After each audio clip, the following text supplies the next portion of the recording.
Hello and welcome to today's edition of the Locker Room on Voice of the People TV. I am Jerry Alpeyohai, and we've got a thrilling show for you today where it looks like the controversy that has been on for so many years since 2013 looks like it's going to be settled today on Locker Room. And talking about Yaya Toure, after so many years coming out to say that Mikel Obi actually deserves to be crowned African Footballer of the Year in 2013.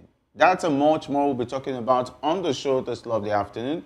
And of course, joining me today is Ikechukwu and Mayowa, who are ready to break down all the action and share their hot takes on what's going down in the football world. All right, so stay tuned, subscribe, and turn on that notification bell. Don't forget to call us via the WhatsApp number showing on your screen to join the conversation. And let's go. Ikechukwu, it's great to have you join us once again. Good evening, Jerry, and good evening to our viewers. It's so good to be here again in the locker room. And I mean, the Yaya Toure story you just talked about is I don't know, but like we'll ask ourselves, after how many years, what's going to change? The deed has been done already, and we already know who the winner is. So. I mean, it's good he's coming out to say it, but then it really won't change anything. I would have loved Mikel to have actually clinched that award, but I mean, football and of course how these awards are decided, sometimes you cannot really put a tab on it. But it's so good to be here. A lot of talking points that you've talked about, so let's get into it. All right, so Mayowa, it's great to have you join us today on Locker Room. All right, I understand that Mayowa is still having some conversation. He's already still congratulating, talking about, who is he congratulating now? He's congratulating Amorim for avoiding relegation because whatever happens, even if they lose more matches, Manchester United is safe. Definitely. Now from being relegated. I would have loved to see them relegated, but it is what it is. How would Man United be celebrating? You would have loved to see United relegated. Yeah, at least let them play the championship for once. Well, so sorry to hurt your feelings. Champions don't relegate, not in this era anymore.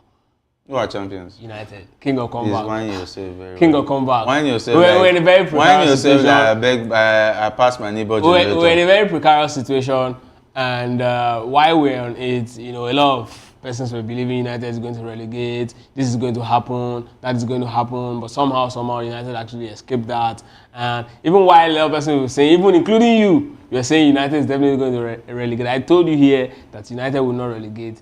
This is exactly what United is chasing, and there's no way United won't get it. And yes, you might not like it as well, but come end of the season, United will be celebrating as champion of Europe second tier competition, and of course that's going to be a Champions League ticket automatic for next season. So yes, you might not like how the season has panned out for United, but then sorry, United is the king of comeback, and we'll find our way back to the Champions League.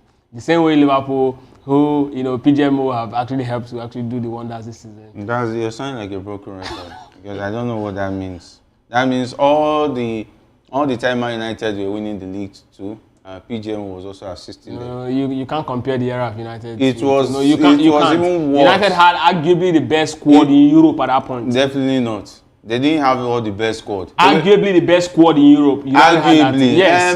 But Liverpool doesn't have arguably. Liverpool have arguably the best squad. Liverpool. Yes. This Liverpool now. What are you saying?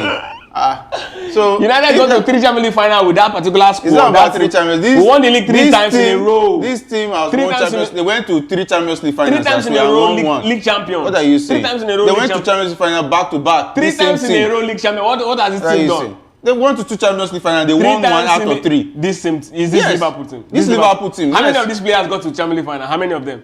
How many of them? How many of these players? We are talking about the team. 80% of this team went to the Champions League final. What are you saying? Oh yeah, call the 80. Anyway, Nigerians on the 17 women's team, talking about the Flamingos, are set to face Algeria in the final qualifying round for the FIFA Under 17 Women's World Cup. With a 4-0 advantage from the first leg, the Flamingos are confident of securing the spot in the World Cup. And the team has been motivated by financial incentives from the Nigerian Football Federation and, of course, billionaire Kule Shodame. And the Flamingos arrived in Algiers on Wednesday, that was yesterday, and are ready to face the challenge ahead. As head coach, Bankole Olowokere is expected to rely on key players like Queen Joseph, Zainab Raji, and Kausarat Olariwaju to lead the team's attack. The team is well prepared and determined to win the World Cup ticket. We all know that they won the first leg out there in Ikene at the Remo Stadium, and we hope that with that 4-0 advantage away, what's the worst case scenario, at least if they even lose by 1-0 or 2-1, they are still good to go as far as qualifying is concerned. Yes, absolutely. Football, when it comes to female football, Nigeria is obviously a powerhouse. And again, when you lose 4-0 at home, or rather away from home in the first leg, in this sort of competition, it shows that this team, or whatever team you're actually up against, is way better than you. I don't even think, I think the last time we saw a team come back from the dead, 4-0 down, is the Barcelona and PSG game. That's Champions League. Barcelona won the second leg by 6-1. But then you don't get to see those sort of miracle all of the time. So it's almost impossible. This tie is dead, and I don't think Nigeria will even get a draw in this particular game. Nigeria is most likely going to win this particular tie. If it were to be a close result, say 1-0, 2-1, we can be having a conversation of, okay, a possible upset or something. But I don't think that this side is going to actually come up. And of course, at this age again, the coaches don't even try to change their first team after a resounding victory like this. They go again in second leg, especially when you're playing away from home. They go again in second leg with the same full strength they actually played the first leg. So I don't know how they're going to do it in Nigeria to actually come back from the dead in this particular game. But the Flamingos are actually won this tie, and kudos to them. Let's see them, and let's see how they're going to actually turn up in the World Cup.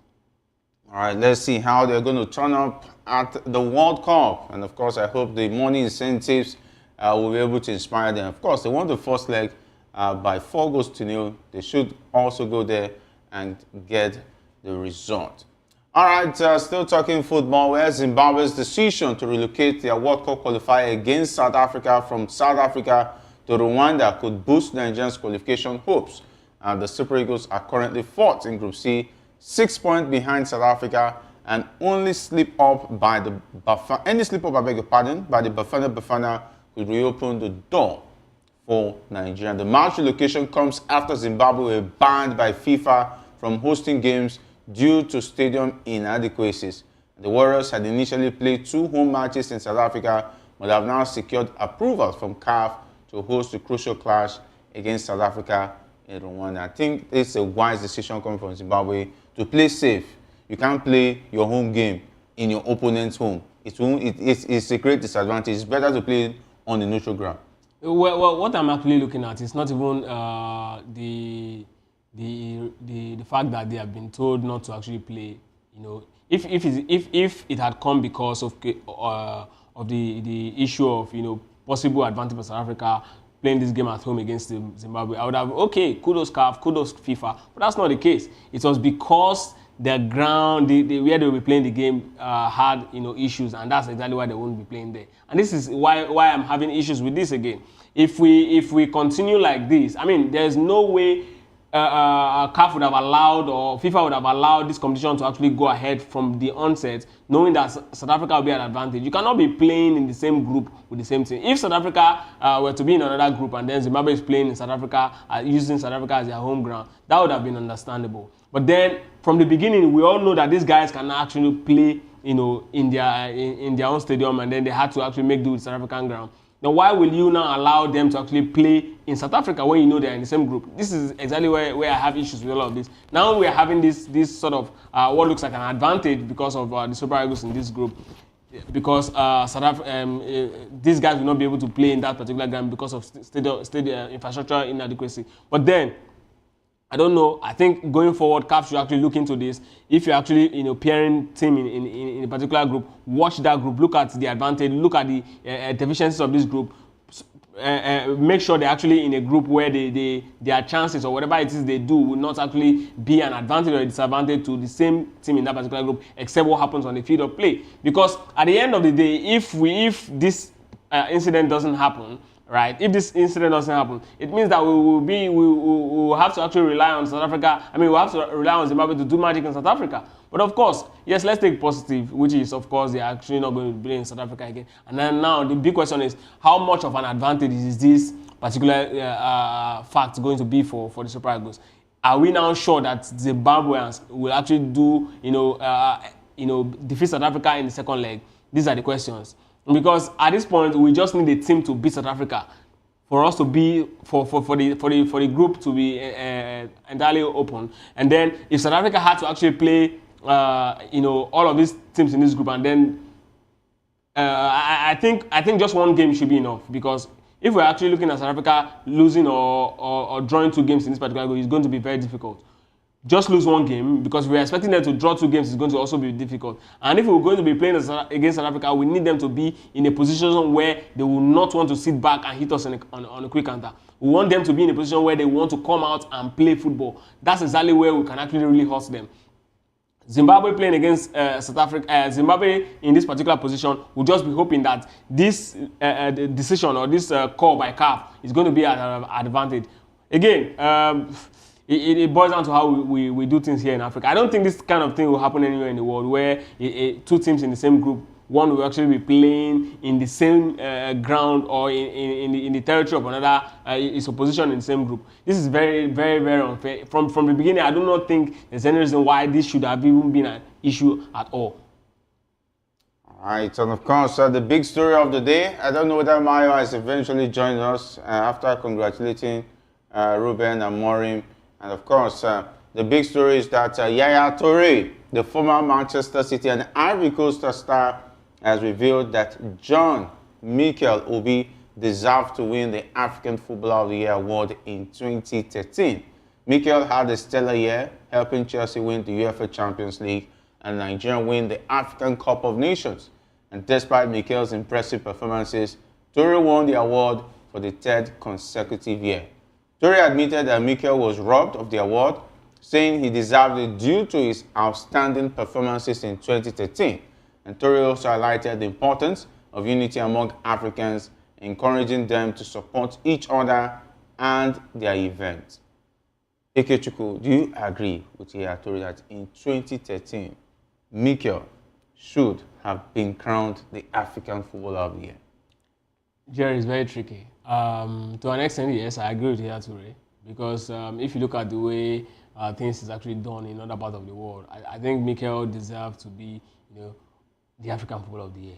But of course, giving the award to Yaya Toure is quite also understandable, because the way we actually do our things here, players playing abroad, players playing in Europe are more favored. So on that ground, yes, I can look at it and say, okay, Yaya Toure deserves to win it. Now, this is why I say Yaya Toure deserves to win it. He actually deserved to win it on the ground that he was actually the most outstanding African player, arguably the most outstanding African player in Europe that particular year. Again, I think that was the season he scored about 22 league goals as a midfielder, and he was so good.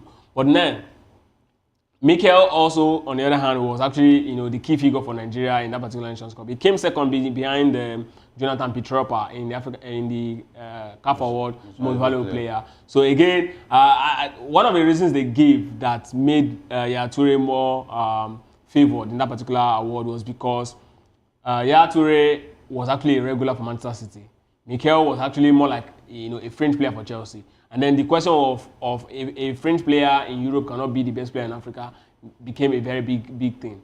Another reason why Mikel actually lost that award was again because the voting pattern of the CAF awards usually favors pro-French players of French countries because they have the biggest numbers in the voting block. And we've seen this happen over the years. It happened in 2001, 2002, where what's his name?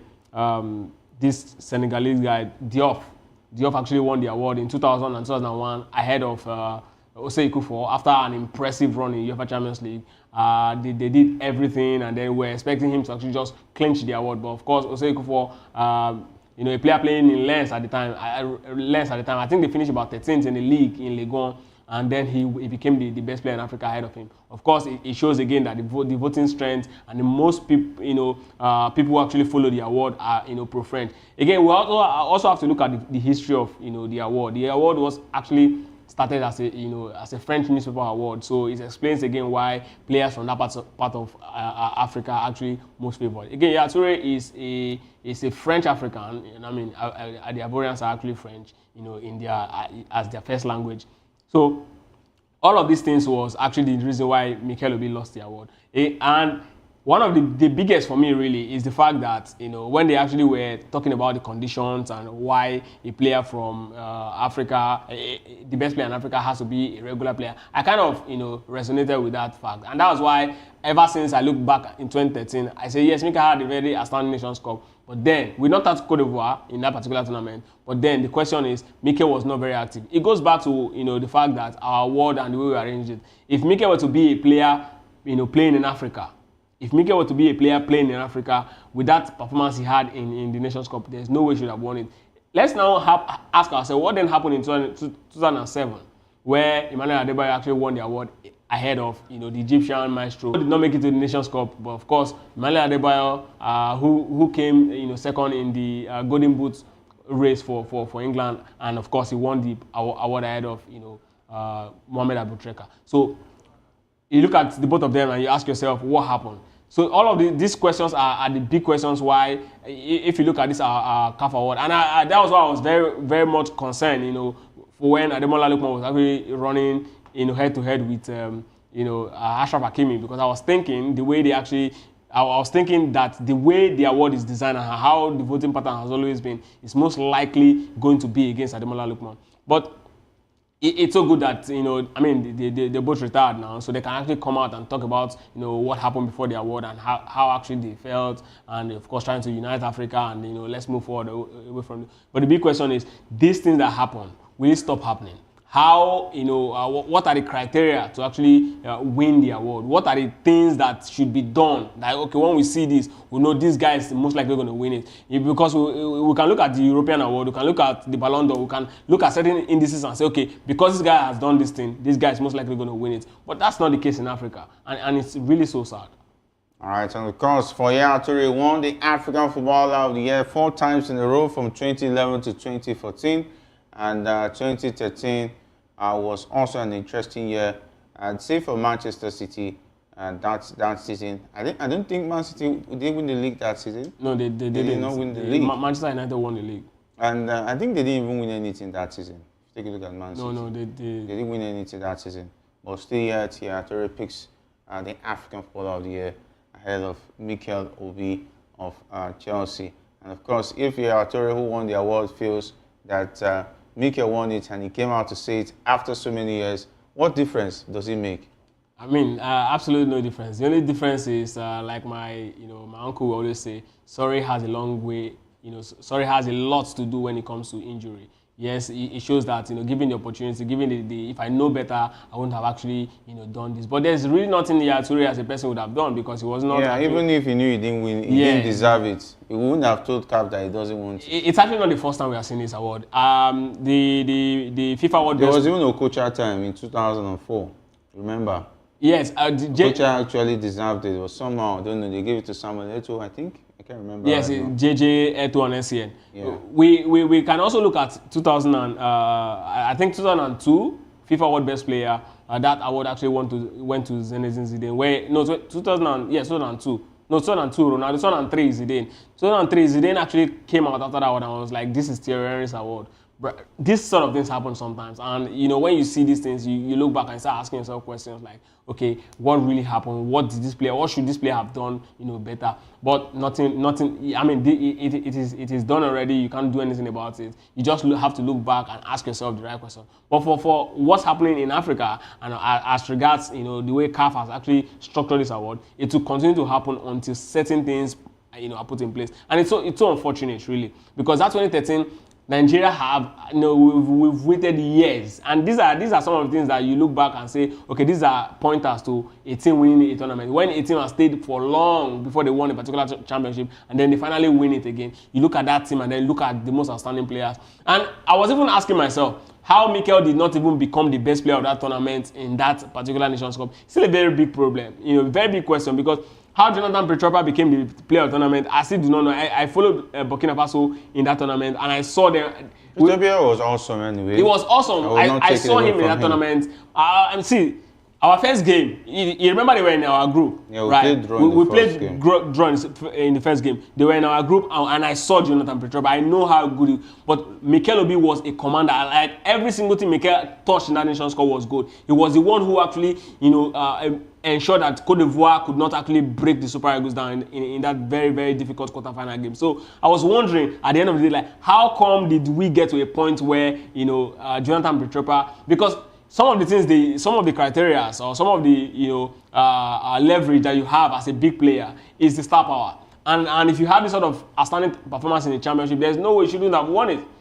Again, it goes back to what I was talking about, the French connection and all those little details. And that's exactly what happened. And even the top 10, we had other Nigerian players who made the top 10 in 2013. Victor Moses. Ahmed Musa was also on that roster. There was also Vincent Eyama, Emmanuel Emenike. They also had a fantastic 2013 playing in that Nations Cup team alongside Ahmed Musa, if I want to put it in that perspective. But at the end of it all, making the top 10, having Yaya Toure there was already a way to make sure that even whatever they did at the Nations Cup was going to look like it was nothing. But I think questions need to be asked about the voting pattern. Voting pattern has a way of robbing a lot of players who actually deserve it. Sentiment will now come in. This man is a Frenchman, he's our brother, and of course, let's vote him. And of course, we all know there was when a time Messi was picking the award based on some sentiment. That's why democracy sometimes is very funny. It's a very, very funny way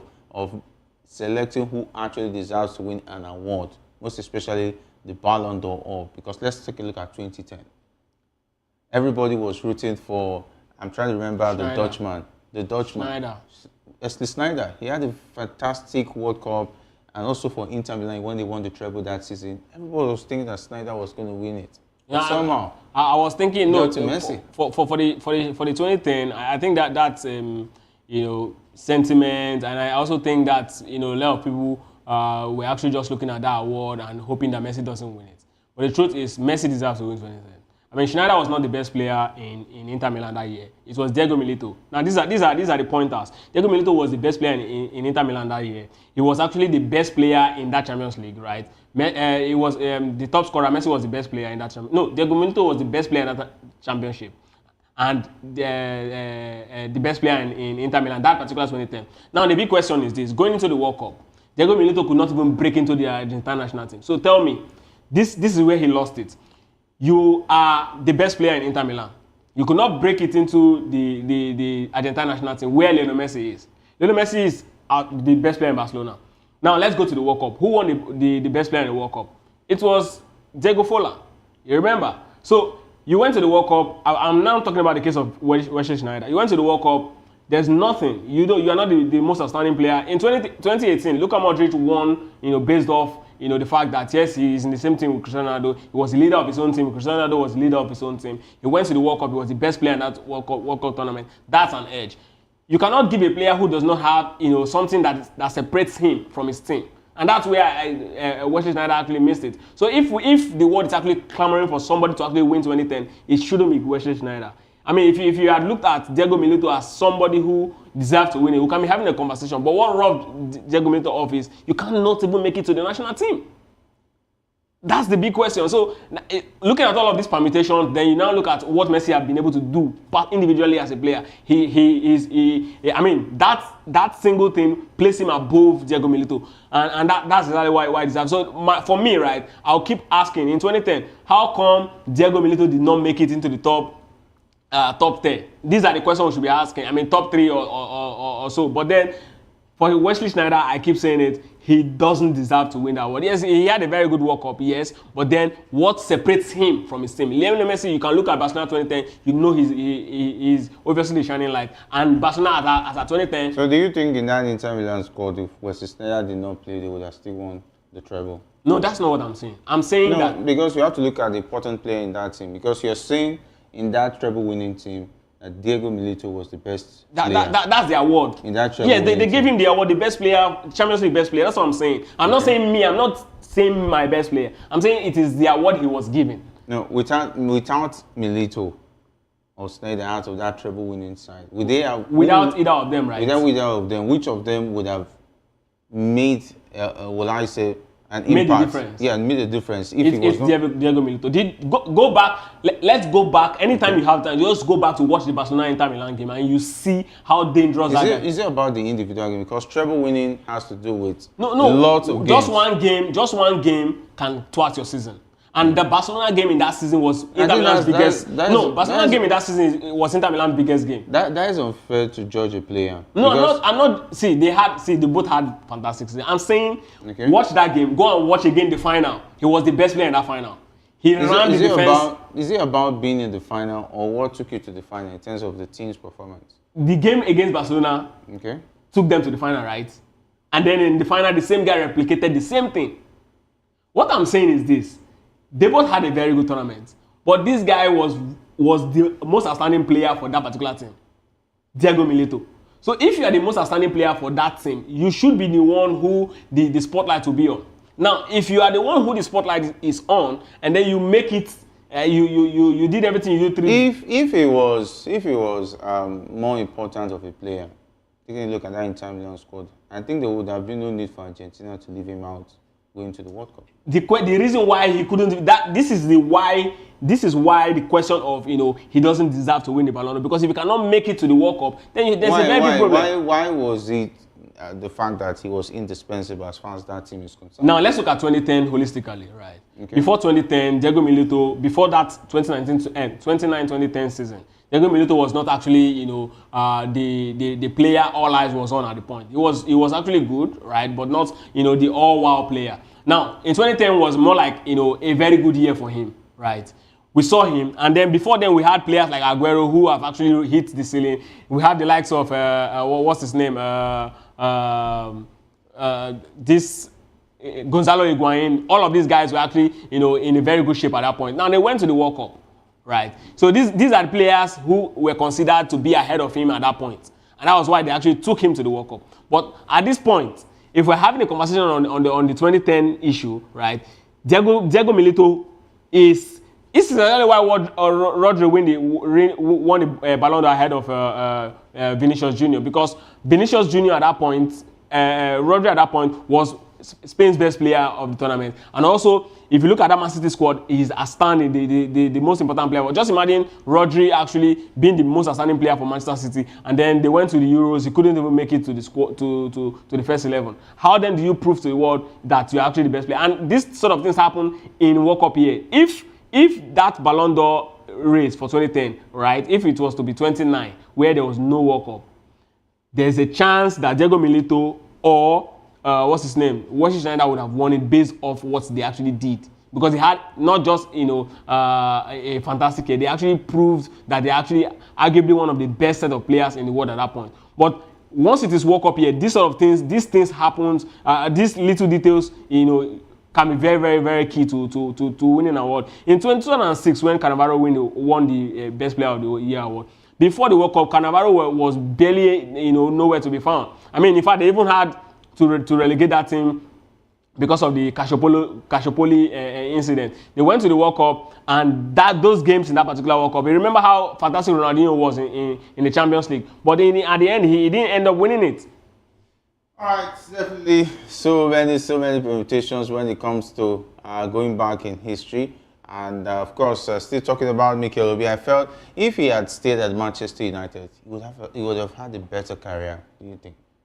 Well, that's a very big possibility. There's something about time. If only we have the opportunity as humans to actually go back in time, maybe we'll perhaps be able to change situations, and then, or if we go back and say, man, it's better we leave it that way, because you really cannot tell. I mean, for all we are saying, yes, because of the quality at that point, I mean, he showed that he is very good with the ball. He's got a very high IQ, and of course, very much intelligent player. We saw what he did in 2005. A lot of persons argue that he perhaps would have been the Zinedine Zidane of his generation, and that would have been very possible. But what happens if he had actually joined United and played that way? Perhaps in 2 years, injury would have knocked him out. We wouldn't have actually heard anything from Mikel Obi again. So it's quite dicey. But yes, based on what we saw in 2005, would he have had a better career? yes, it's very possible under Sir Alex Ferguson because he perhaps would have been given that opportunity to actually roam and play like the player we actually saw. But age grade tournament, is way different from tournament open category. If he gets to the open category, it's a different ball game. I'm not going to fault Jose Mourinho at that point, because Jose Mourinho at that point was at the peak of his power. He was arguably one of the best coach in the world at that point. So he took a decision that he felt would be the very best for Mikel Obi. And yes, Mikel Obi, in spite actually playing away outside his most preferred position, he turned out to be arguably also one of the best in that particular position at that point in time. So I think a lot of persons get a little bit worried because what they saw in 2005, they would have hoped that that quality we saw continue to try. But I mean, it's usually not like that all of the time. We have players who actually played as a defensive midfielder in age grade category, and then when it comes to open category, they became attacking midfielder. Player like Fabregas and David Silva actually went to Finland in 2003. Fabregas played as defensive midfielder. David Silva was attacking midfielder. They went to Finland, and then years after, Fabregas became even very close to the striker, playing as a number 8. So players can actually move. We've seen a lot of players interchange positions, and it is what it is. All right, and of course I'm smiling because Taurid Wahab on YouTube is saying that so Jerry, you don't even like Manchester United at all. It's not like I don't like Manchester. I just enjoy telling them the truth. You don't like and Man of course United. bantering that club side because they are owned on too much. Yeah, there's no love lost because most of my friends, most people around me, they're all Manchester United fans. And what can I do as someone who is not a fan of Man United? I have to at least make them happy and of course keep them busy with the banter. But not to worry about how we are still together. And of course, it says, Jerry, any news about 3-point deduction from South Africa? And of course, Olugbenga bringing out a conspiracy theory saying that FIFA already washed their hands of the 3-point deduction. Is it more like Pontius Pilate? Handing over to those who wanted to crucify Jesus. Okay, it will be handled by our courts. Okay, He's talking about the Nigerian court. We don't know how it's going to turn out if that's the case. We have Wiki. Okay, FIFA don't want to be blamed if if the judgment favor South Africa. Anyway, it's done and dusted. FIFA cannot even avoid it, even if they wash their hands. Just like Herod returned Jesus to them, definitely South Africa will surely get the hammer. And we can't wait for that to happen. But definitely it's going to happen because it's inevitable. The laws are there. We cannot ask more of FIFA to do the needful. Definitely 3 points will be deducted as the law provides. Okay, we're still taking more comments as they come. You're still watching Locker Room. We're still talking about Mikel. I even wanted to even say something about Mikel, if he actually deserved the 2013 African Footballer of the Year. And what do you think about that comment coming from Yaya Toure after so many years? 2013, that's about roughly 15 years from now. Around, so that's quite a long time. Why now? Is he going to change anything? Can CAF now say, okay, since Yaya Toure said it, let's give him a honorary CAF Player of the Year for 2013 to Mikel Obi? Well, I was about saying that if only comments like this can actually change something in the award, right? So okay, this award actually this guy deserves this award. Let them just hand over this award to this person. I would have really loved it. But then this is just this sort of conversation is just good for academic purposes. Yes, I was actually called that I'm actually going to win this award. And the interesting thing about this is that years later, right, Yaya Toure also suffered the same fate. He actually lost the award. And in Côte d'Ivoire, so he got very angry. I think he lost that award to is it Aubameyang? I think it's Aubameyang. And he got very furious. I mean, if you remember, this particular award was actually held in Lagos. right? He lost, Yes. Mikel lost it to Yaya Toure. So yes, in Cote d'Ivoire, he lost his own award to I think it was Aubameyang, and it was very, very furious. So life has a way of playing its own trick on we humans. So Aubameyang will come tomorrow and say to yeah, no, I think he has won 4. I think everybody will say at least this man. Let's hope that Aubameyang had the stellar season. It would have been unfortunate not to absolutely see Aubameyang. Absolutely, and of course season with Arsenal that season. Of course, Gabonese are French. Yeah, and Gabonese also are French. So those things will always play, and this is why it's really difficult for players of Egyptian descent to actually clinch their award, except you do something very well. Because Egyptians are actually the only non-French speaking side. They speak French as second language, but they are first Arabic. So they are more like the non-French speaking side of the North Africans. So the rest of them are purely French Africans. So the Egyptians are actually quite different from them in terms of all of these things. So when these things happen, you look at it and then you know that okay, we know where this thing is going. And this is exactly why Aboutreka actually lost that award, because there's no reason under heaven Aboutreka Emmanuel Adebayo should have won that award ahead, of Aboutreka. There's no reason under heaven, because that guy was so good in that Nations Cup. He was actually the heart of the Egyptian midfield. And the funny thing is, somehow the best player in CAF Champions League, he won a treble and he lost the award to a player who did not. The Arsenal only made top 4, and then I think he scored about 21 goals, joined second of that particular year's Golden Boot. So how he actually lost that particular award to Emmanuel Adebayo still remains a mystery to all of us. But of course, Emmanuel Adebayo was also a fantastic player. He didn't go to the Nations Cup that year. Yeah. At least you said it's not about Nations Cup. Exactly. So when it was favoring players like Yaya Toure, so you should also favor Adebayo. Adebayo's case, right, came before Yaya Toure. What I'm even saying is that yes, it's part of the conditions that we find ourselves in, how we actually prioritize our competitions, right?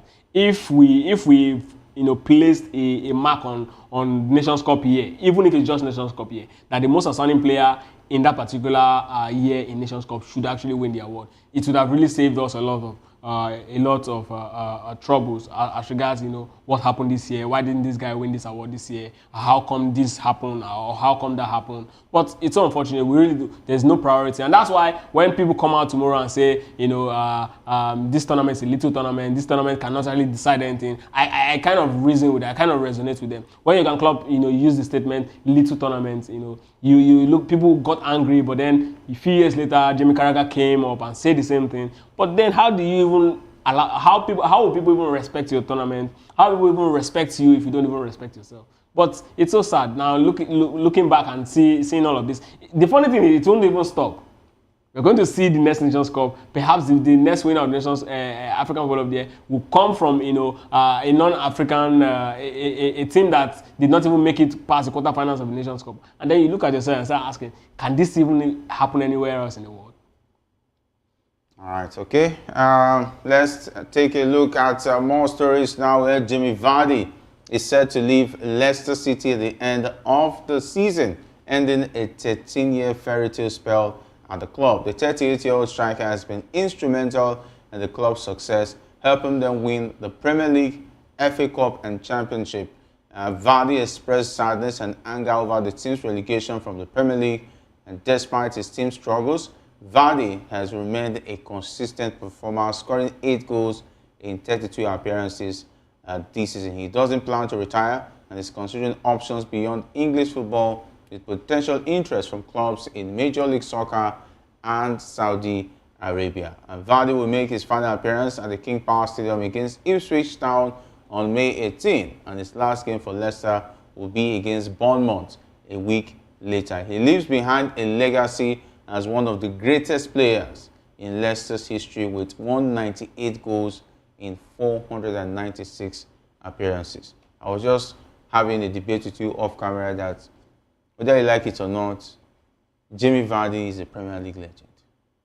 He won the Premier League title with a less fancied Leicester City, and he was instrumental in terms of goal scoring.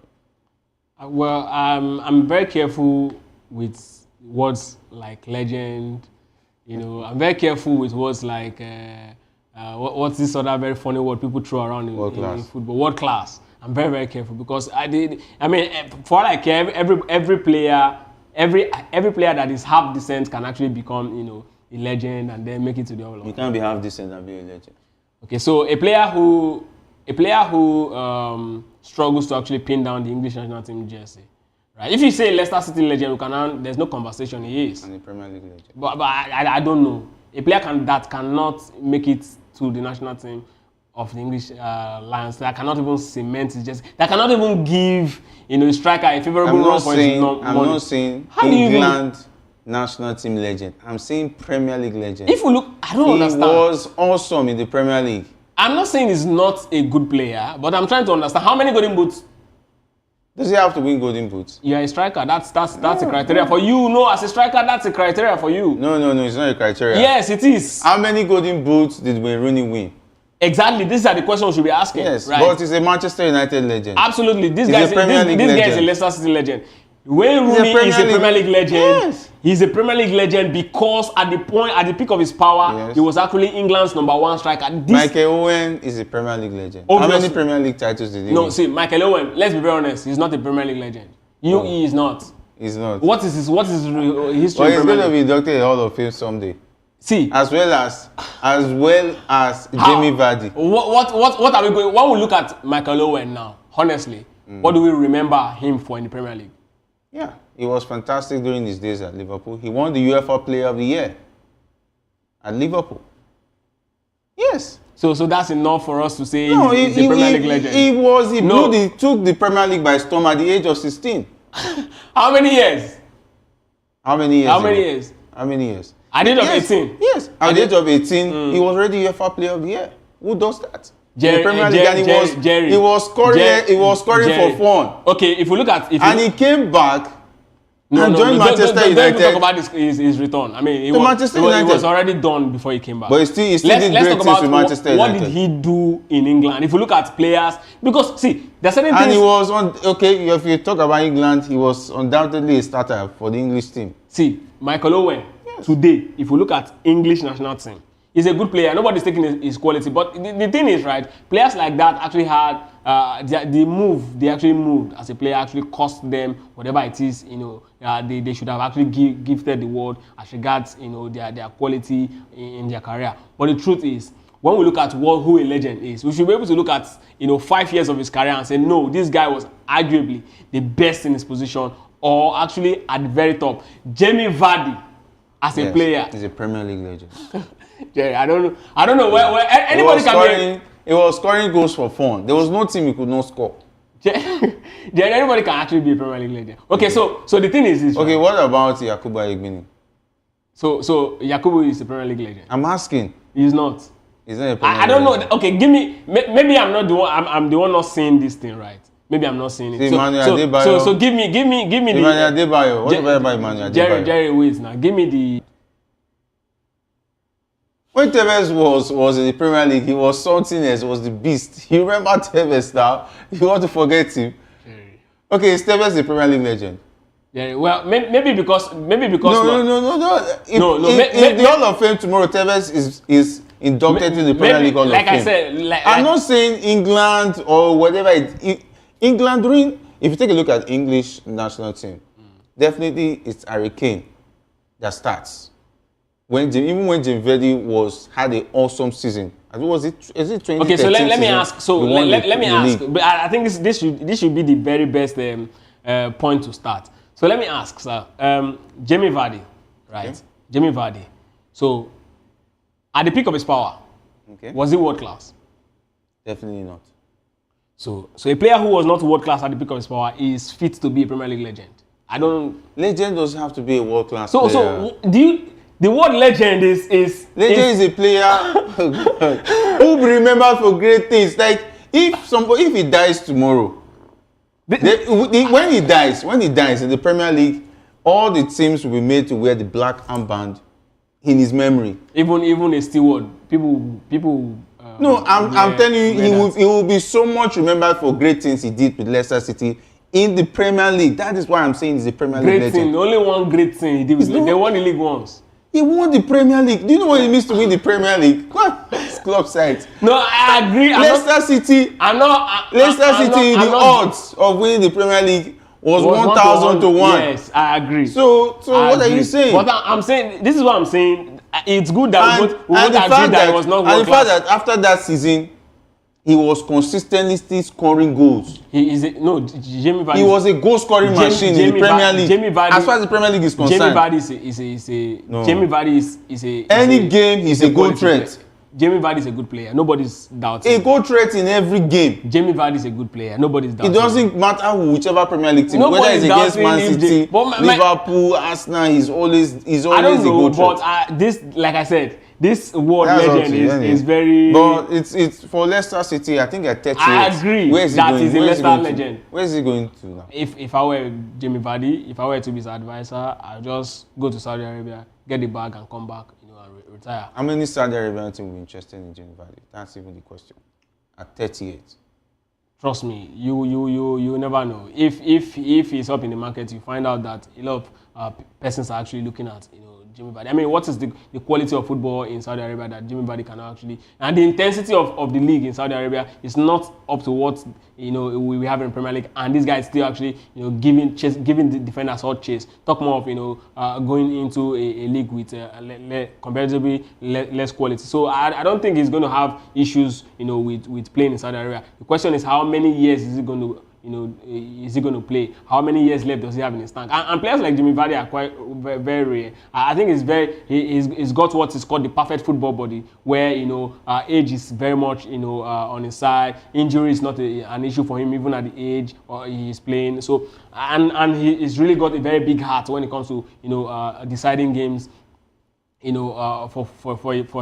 For his team. So I think it's very it's quite open to actually see a player like that. But if not Saudi Arabia, I think he can still also go to the MLS. He can also still very much find his foot in there. But I mean, these sort of players, I always say they are like the Steven Gerrard of this world. They are like the man a lot of persons call Julio Cesar of Rome, talking about Francesco Totti. You don't have to leave the club. Paolo Maldini. This is who you are. The club, you embody the club. I think he's tired of playing the championship and the burden.